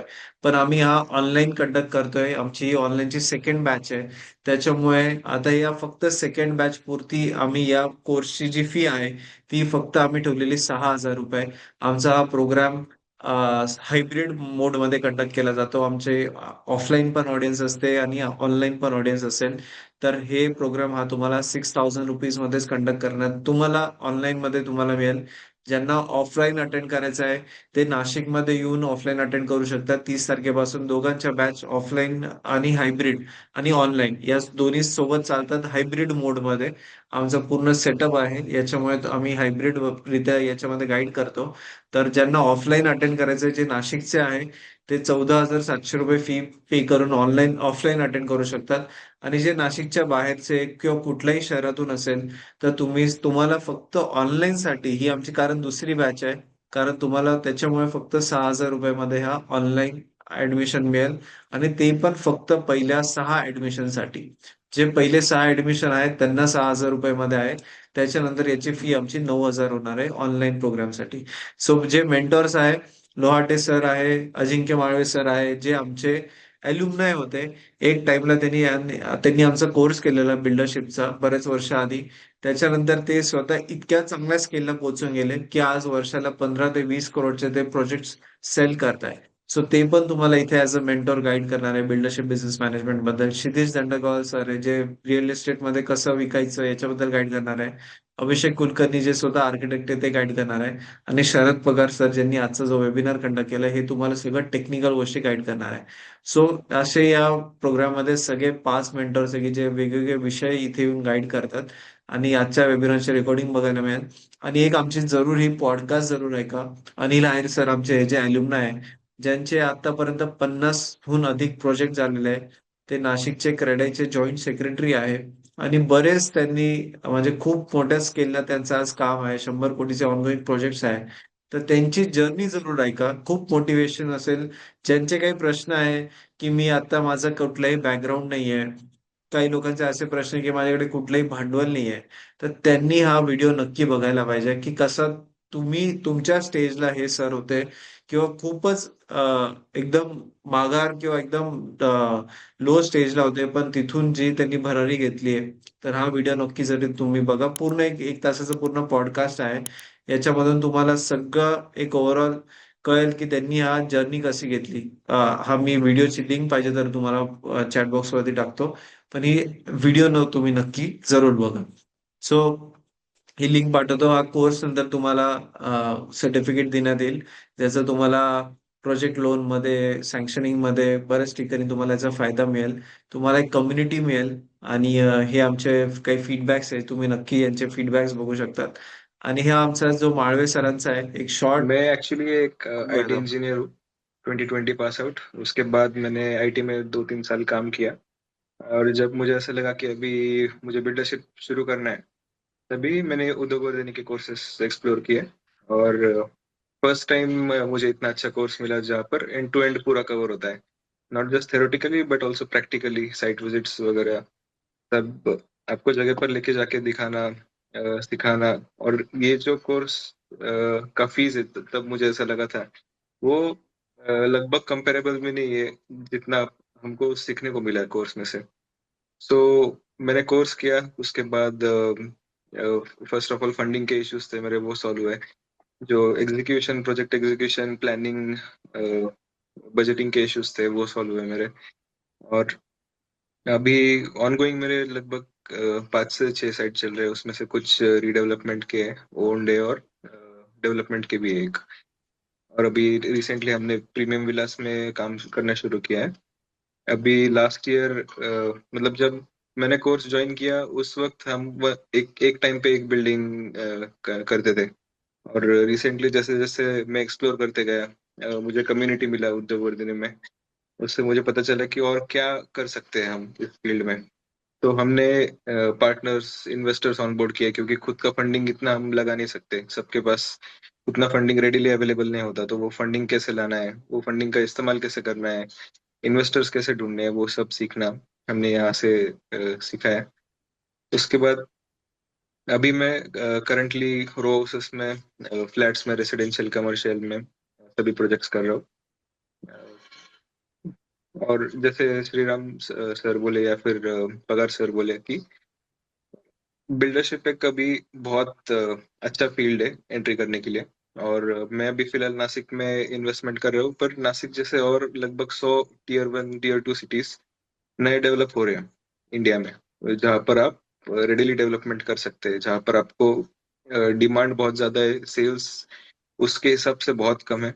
और आपको अगर ठीक से सीखने को मिला, ठीक से आपको इन्वेस्टर्स मिले काम करने के लिए, तो ये फील्ड नेवर एंडिंग फील्ड है, एवरग्रीन है। इसमें कभी शॉर्टफॉल नहीं आ सकता, इसमें कभी स्टैग्नेंसी नहीं आती। मैंने अच्छा खासा, मैं फोर्ड में जॉब करता था प्रोडक्ट मैनेजर का चेन्नई में, वो छोड़ के मैंने ये फील्ड ज्वाइन किया और मुझे अब तक 3 साल में एक भी बार रिग्रेट नहीं हुआ कि मैंने ये फील्ड ज्वाइन किया। इसलिए I'll hand it over to you, Sriram sir. Thank you everyone and all the best. Thank you Ajinkya ji. बहुत अच्छा आपका जर्नी है। बस कुछ सवाल पूछने थे कि आपने आपके नंबर ऑफ प्रोजेक्ट्स कितने ऑनगोइंग है, कितना आपका इन्वेंट्री है, किस टाइप ओके। के प्रोजेक्ट्स कर रहे हो, सेल्स वॉल्यूम क्या है? हाँ, so for example last year हमने 3 प्रोजेक्ट्स कंप्लीट किए थे। उसमें से रोज के प्रोजेक्ट्स थे और कमर्शियल रेसिडेंशियल के प्रोजेक्ट्स थे हमारे। लास्ट ईयर हमने 45 to 50 प्लस यूनिट्स सोल्ड किए थे और नेट रेवेन्यू हमारा 25 करोड़ प्लस था। इस साल from the new financial year from April we have sold around 17 to 18 units and around 4 to 5 CR plus हमारा रेवेन्यू अब तक हो गया है। एंड अभी जो 3 प्रोजेक्ट्स जो चल रहे हैं हमारे। सो ये जो जो खुद 25 करोड़ का आज टर्नओवर करते हैं, वो खुद अजिंक्य सर भी हमें इस प्रोग्राम में गाइड करेंगे, जो हमारे एल्यूमनाई रह चुके हैं, बट आज बहुत अच्छे स्केल पे उनका बिजनेस बढ़ चुका है और वो खुद हमें इसमें प्रोग्राम में गाइड करते हैं। और हमारा एक टेलीग्राम पे एक ग्रुप भी है कि जहाँ पे हमारे एल्यूमनाइज जो है वो सारे कनेक्टेड है। तो आप यहाँ पे देख सकते हो 131 हमारे मेंबर्स है कि जिन्होंने हमारे बिल्डरशिप का प्रोग्राम किया है, वो सारे लोग इसमें कनेक्टेड है। और आज ये लोग वैकेंसीज डाल रहे हैं। आप देखिए, सब लोगों ने, हमारे एल्यूमनाइज है कि जिन्होंने ये वैकेंसीज डाली है, आज उनके प्रोजेक्ट्स पे उनको इंजीनियर्स चाहिए। तो ये सारे लोग हमारे एक दूसरे के साथ कनेक्टेड है। तो आप जरूर इस ग्रुप में शामिल हो जाइए और आप भी एक अच्छे बिल्डर के नेटवर्क के साथ आ सकते हो। आपको इसमें हमारे, देखो यहाँ पे सब लोगों ने मुंबई, पुणे, नासिक, सारे शहर से हमारे एल्यूमनाइज यहाँ पे जुड़े हुए हैं। तो उन लोगों के साथ आपको नेटवर्क करने का मौका मिलता है। आप यहाँ पे हायरिंग अगर किसी को करना है तो आपको प्रोफाइल मिलेंगे, बहुत सारे आपको यहाँ पे नेटवर्क मिल जाएगा अंडर वन ग्रुप। सो ये सारे लोग एक दूसरे के साथ कनेक्टेड है इस हमारे ग्रुप में। तो आप इस कम्युनिटी का भी हिस्सा बन सकता, तुम्हाला या पार्ट बनू शकता तुम्ही या कम्युनिटीचा, आणि हे सगळे आमच्या अल्युमनायशी कनेक्ट करू शकतात। ओके, आता काही रिमेनिंग काही 2-3 प्रश्न राहिलेले आहे, मी ते प्रश्न घेतो शेवटचे। हा जो कोर्स आहे, याची जी रजिस्ट्रेशन प्रोसेस आहे ती ऑनलाईनच आहे। तुम्ही या वेबसाईट वरती जाऊन तुम्ही इथे रजिस्टर नाव वरती क्लिक करा, इथे तुमचं डिटेल्स फिलअप करा, तुमचं name, email ID, phone number आणि सिटी, रजिस्टर नावावर क्लिक करा। त्याच्या समोरच तुमचे पेमेंट माध्यम ओपन होईल। तुम्ही इथे UPI, credit card, debit card अशा सगळ्या माध्यमांनी तुम्ही पेमेंट करू शकतात। आणि आमचा हा जो प्रोग्राम आहे हा कम्प्लिटली ऑनलाईन आहे। सो तुम्ही रजिस्ट्रेशन करू शकतात आणि आमची जी बॅच आहे ती 30 तारखेपासून चालू होते, 30 एप्रिल पासून नवीन बॅच। ओके, सो मी लिंक जी आहे पाठवलेली आहे तुम्हाला चॅट बॉक्स मध्ये। ओके, सो आता आपण काही रिमेनिंग 1-2 क्वेश्चन राहिलेले आहेत ते आपण करूयात। सर, माझा कन्स्ट्रक्शन सुपरवायझरचा कोर्स झालाय, मला लायसन्स काढायचा आहे, मी हा कोर्स करू शकतो का? ओके, सो हा जो प्रोग्राम आहे याच्यामध्ये बेसिकली तुम्हाला कुठल्याही कन्स्ट्रक्शनचं लायसन्सची गरज नाही आहे। जेव्हा लायसन्स केव्हा गरजेचं आहे, जेव्हा तुम्हाला गव्हर्नमेंट प्रोजेक्ट घ्यायचे असेल तर। पण या प्रोग्राम मध्ये तुम्ही जेव्हा कन्स्ट्रक्शन बिल्डरशिप लाईन मध्ये येतात तेव्हा कुठल्याही लायसन्सची गरज नाही आहे। तुम्हाला फक्त रेराचा जो सर्टिफिकेट आहे तो तुम्हाला अप्लाय करावा लागतो। रेराची जे प्रोसेस आहे ती या प्रोग्राम मध्ये आम्ही तुम्हाला गाईड करतो। ओके, सर, सध्या टॉप डेव्हलपिंग सिटीज कुठल्या आहे, म्हणजे आपण प्रोजेक्ट कुठे करायला पाहिजे किंवा आपल्या आपल्या शहरांमध्येच चांगले एरिया शोधले पाहिजे? सर, तुर्तास नाशिकचा जरी विचार केला तर एक डेव्हलपिंग सिटी आहे, आणि इवन तुम्ही इतरही क्लोज प्रॉमिनंट मध्ये जर सिटीज पाहिल्या तर डेफिनेटली रेसिडेन्शियल बिल्डिंगला स्कोप चांगला आहे। जर आपण मिक्स पॅटर्न जरी यूज केला, suppose commercial plus residential project, तर त्या पद्धतीने तुमचा रोड फ्रंटेज असेल तर आपण त्याचा ऍडव्हान्टेजेस घेऊ शकतो। या केसमध्ये आपल्याला रेसिडेन्शियल बिल्डिंगला एक चांगला ऍडव्हान्टेज मिळू शकतो, आणि आपण आजूबाजूच्या ज्या म्युन्सिपल कॉर्पोरेशन वाल्या सिटीज किंवा नगर परिषदेवाला क्लास 1 सिटीज जरी आपण विचार केला तरी त्या ब्लूमिंग सिटी आहेत। जस्ट लाईक एक्झाम्पल की नाशिकच्या आजूबाजूला समजा भगूरचा एरिया आहे किंवा ओझरचा एरिया आहे। सपोज एक नाशिकचं एक्झाम्पल घेतलं की नगर परिषद जिथे आहे तिथे सुद्धा। सो माझ्या मते रेसिडेन्शियल इंडस्ट्रीसाठी आपल्याला कुठलीही सिटी ही योग्य असू शकते। त्या ठिकाणी फक्त आपल्याला झोन कुठला आहे आणि कुणाला आपण टार्गेट करतो हे आपल्याला माहित असणं गरजेचं आहे। आणि सर, आपण डेव्हलपमेंटला घेतो तर युजली काय रेशोने घ्यायला पाहिजे? रेशो काय असतो हा सर, पार्डन? डेव्हलपमेंटला? एखादा प्रोजेक्ट घेतला म्हणजे जॉईंट डेव्हलपमेंट मध्ये, तर रेशो काय काय असतो सर युजली? आता सध्या मार्केटमध्ये रिडेव्हलपमेंट किंवा डेव्हलपमेंट प्रोजेक्टमध्ये जरी आपण ओनर नसलो तर या केसमध्ये साधारणतः 40-60 किंवा 35-65 ते 30-70 पर्यंतच्या रेशोमध्ये आता सध्या लोक काम करत आहेत.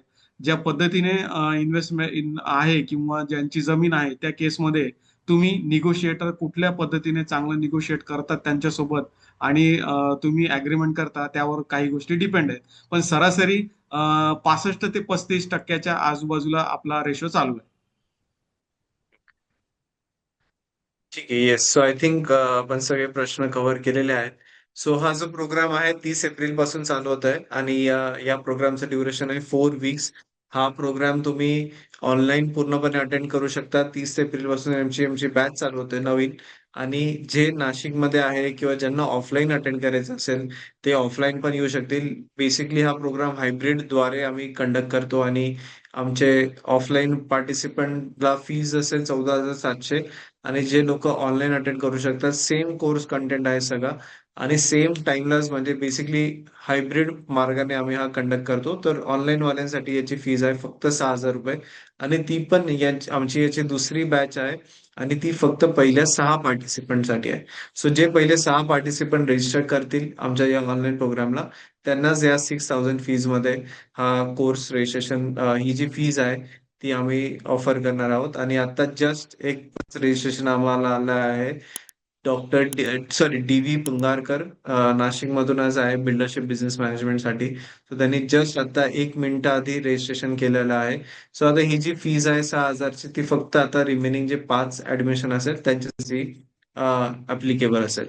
सो हा जो प्रोग्राम आहे हा लाईव्ह ऑनलाईन कंडक्ट केला जाणार आहे आणि खूप सारे मेंटॉर्स तुम्हाला या प्रोग्राम मध्ये संपूर्णपणे गाईड करणार आहे लाईव्ह. आणि बिल्डर सुद्धा गाईड करणार आहे. म्हणजे अजिंक्य माळवे सर ज्यांचे स्वतःचे 25 कोटीच्या वरती प्रोजेक्ट आहे ते सुद्धा याच्यामध्ये तुम्हाला येऊन गाईड करणार आहे. ते आपल्या बिल्डरशिपच्या स्ट्रॅटेजीज गाईड करणार आहे आणि खूप चांगला नेटवर्क मिळेल आमच्या अल्युमनाय सोबत. सो तुम्ही त्यांच्यासोबत जॉईंट प्रपोजल डिस्कशन करू शकता, जॉईंट व्हेंचर तुम्ही करू शकता. हे सगळे एक दुसऱ्यांशी कनेक्टेड आहे आणि खूप चांगलं यांचं बॉन्डिंग आहे. सो हे आमच्या अल्युमनाय सोबत पण तुम्ही बिझनेस करू शकतात या प्रोग्राम नंतर. सो आम्ही तुम्हाला नेटवर्क देऊ शकतो. तुम्हाला जर का कुठल्याही प्रकारचे वेंडर्स पाहिजे आहेत, जर का तुम्हाला साईट इंजिनियर्स पाहिजे असेल व तुम्हाला मॅन पॉवर पाहिजे असेल, हे सगळी नेटवर्क आम्ही तुम्हाला ओपन अप करू शकतो आमच्या या प्रोग्रामद्वारे. सो नक्कीच तुम्ही या प्रोग्रामला रजिस्टर करा. 30 तारखेपासून चालू होत आहे. 6,000 फी ही आमची इंट्रोडक्टरी फी आहे. ही फक्त पहिल्या 6 पार्टिसिपंटसाठी आहे कारण यांची आमची दुसरीच बॅच आहे ऑनलाईनची. आम्ही ऑफलाईन गेल्या 8 वर्षापासून कंडक्ट करतोय आणि आज खूप मोठे मोठे उद्योजक आमचे उभे झालेले आहेत आज या बिल्डरशिप लाईनमध्ये. ओके. सो आय थिंक मी सगळे क्वेश्चन कव्हर केलेले आहे. मी तुम्हाला सगळ्यांना जरूर उद्योगवर्धिनीचा युट्यूब चॅनल सबस्क्राईब करायला रिकमेंड करेल. आमच्या चॅनलवरती तुम्हाला बरेचसे आमच्या अल्युमनायच्या जर्नी बघायला मिळेल. ते आज खूप चांगल्या स्केलला आपला बिझनेस घेऊन गेलेला आहे. त्यांची तुम्ही जर्नी बघा आणि इकडे मी जे अनिल आहेर सर जे म्हटलं होतं त्यांची जर्नी जरूर तुम्ही बघा. आमचे अनिल आहेर सर आहे यांचे तुम्ही जर्नी बघू शकतात किंवा आमचे सॉरी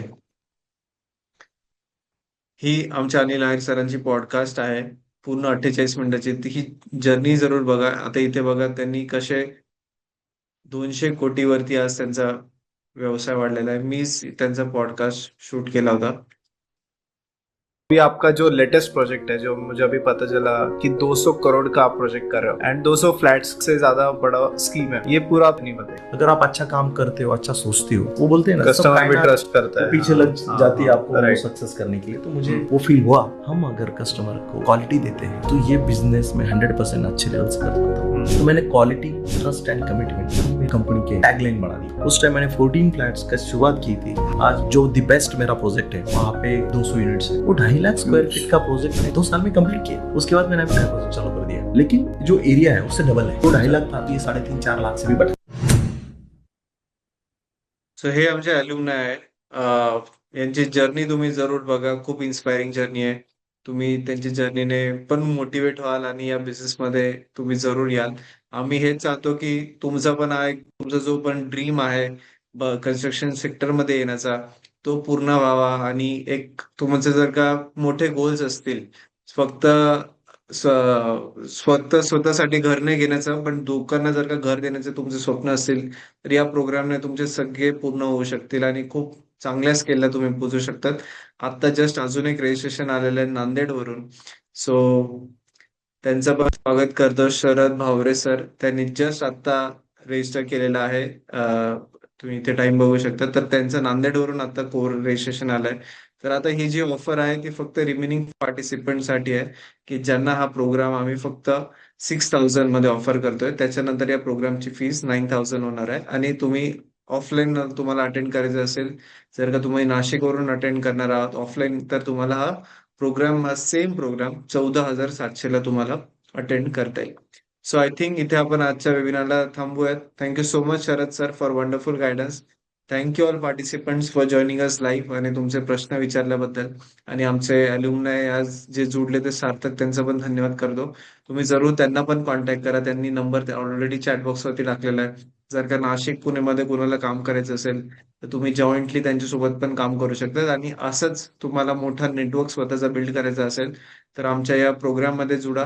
इथे तुम्ही जेव्हा आमच्या टेलिग्राम ग्रुपचे पार्टिसिपंट व्हाल, सामील व्हाल, तर तुम्हाला खूप मोठा नेटवर्क मिळेल की जे आज याच्यामध्ये काम करताय. सो तुम्हाला नक्कीच याचा खूप फायदा होईल. आणि आमचे प्रोजेक्टमध्ये तुम्हाला अजून एक बेनिफिट, तुमचा जर का प्रोजेक्ट चांगला असेल तर आमची एक रिअल इस्टेटची पण वेगळी कम्युनिटी आहे, जिथे आम्ही ब्रोकरसाठी ट्रेनिंग देतो, ज्याच्यामध्ये आमचे 140 मेंबर्स आहे. Real estate community of Udyogvardhini. तर हे सगळे लोक ब्रोकर आहे पूर्ण महाराष्ट्रामधून. सो तुम्हाला प्रोजेक्ट विकायचा असेल तर आमच्या या ब्रोकर कम्युनिटी सोबत तुम्ही कनेक्ट करू शकतात आणि त्यांच्या सोबत सुद्धा तुम्ही तुमचा व्यवसाय वाढवू शकतात, मोठ्या स्केलला घेऊन जाऊ शकतात. सो हा सुद्धा तुम्हाला ऍडिशनल बेनिफिट याच्यातून मिळेल. तुमचा जो प्रोजेक्ट आहे आम्ही आमच्या या रिअल इस्टेट कम्युनिटीमध्ये शेअर करतो, तिकडे तुम्हाला अजून लोकांपर्यंत पोहोचता येतं. So thank you so much. Telegram ग्रुपची जी लिंक आहे ही पब्लिक नाही आहे, ही फक्त आमच्या अल्युमनायची आहे. तर ही मी आता तुम्हाला लिंक नाही शेअर करू शकत. जे या कोर्सला रजिस्टर करतात त्यांच्यासाठीच आहे. हा क्लोज ग्रुप आहे, हा ओपन टू पब्लिक नाही आहे. जे लोक अल्युमनाय असतात त्यांनाच आम्ही याची लिंक पाठवतो आणि त्याच्यामध्ये परमिशन असते आम्हाला ऍक्सेप्ट करायची.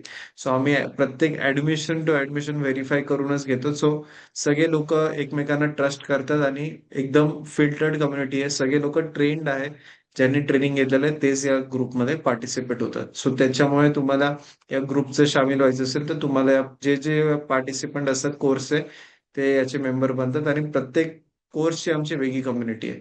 आमच्या रिअल इस्टेटची वेगळी आहे, बिल्डरशिपची वेगळी आहे आणि आमचे जे इतर कोर्सेस असतात प्रत्येक कोर्सची आमची वेगळी कम्युनिटी आहे. सो इथे आजचा वेबिनार संपवतो. Thank you so much Sharad sir for wonderful guidance and thank you all participant for joining us live. मी तुम्हाला लिंक जी आहे कोर्सची ऑलरेडी चॅट बॉक्सवरती टाकलेली आहे, त्या लिंकवर जाऊन तुम्ही रजिस्टर करू शकतात.